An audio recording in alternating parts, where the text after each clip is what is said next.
There are many times in my life that I have felt God through the Holy Spirit. Times that the hair on my arm will stand up because I can feel God so close to me.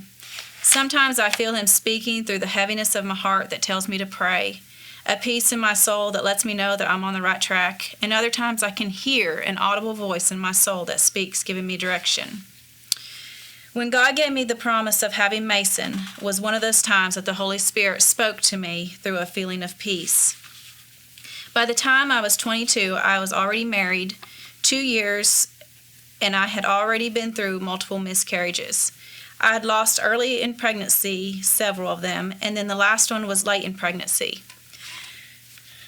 I can remember holding my stillborn child and feeling the coldness that was around me and that reached down into my soul. The feeling that I may never hold a child of my own was more than I thought I could handle. A year after I gave birth to my stillborn son, God blessed me with Carl. Then 2 years later, God gave me Caleb. After my divorce and Chris and I was married, I can remember praying about another child.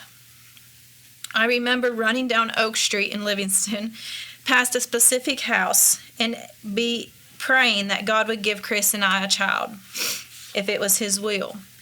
As I was close to being 35, so I knew that science says that, that's not possible and that there could be issues in becoming pregnant at that age. I also knew that there were other complications that may hinder us from becoming pregnant. But each day as I ran past that specific house, I would pray the exact same prayer for a child, if it was God's will. I had started to pray this even before Chris and I had discussed that we would try to conceive. The weekend after Thanksgiving, we discussed trying to become pregnant, and we agreed that we would try and see what would happen.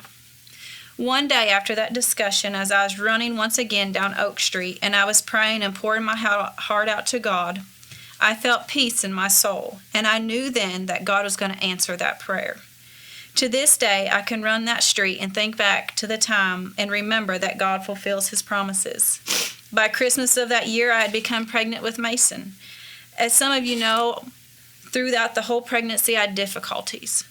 I was bed rest most of the time, and I was in and out of the hospital. I was scared at times, but most of the times I had a peace because I knew the Holy Spirit had given us the assurance that we would have a baby. The moving of the Holy Spirit is manifested in ways that sometimes we wonder and may not always believe when we hear someone speak about it. But from my experience and from learning the voice of God and learning the nudges of the Holy Spirit, I have found that no matter how crazy it may seem to others, I can trust whatever He may be telling me. And just like Moses in Exodus, where he had to step closer to the flame isn't what spoke to him, but it was him drawing closer to God. It's through that we can see and hear the Holy Spirit.